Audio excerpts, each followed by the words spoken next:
This assessment asks us to tell how many signals we expect to have in the molecule and the relative integration of each. Let's start with the first part. It's essentially asking us how many sets of equivalent hydrogens do we have. Well, we have one hydrogen attached to the H, or one hydrogen attached to the O. We'll call that HA.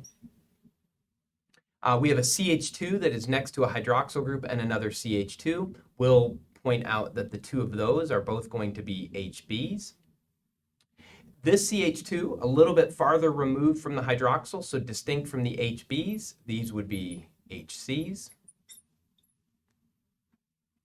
This carbon here has 0 hydrogen, so we don't have to worry about it.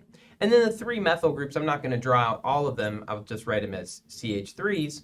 The 3 hydrogens on each methyl group, that's not very clean, but the 3 hydrogens on each methyl group, all of these are going to be the same. Why? Because we've got free rotation around this bond that makes these methyl groups equivalent. So we'll call the ones in the circle D.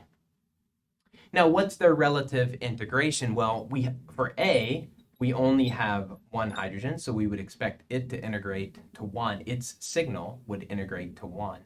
HB, there were 2. It's a CH2, 2 of them, so it would have a relative ratio of 2, a relative integral of 2. HC, also 2.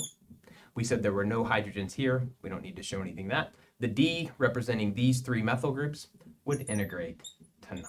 So the relative ratio will have 4 signals with a relative ratio of 9 to 2 to 2 to 1.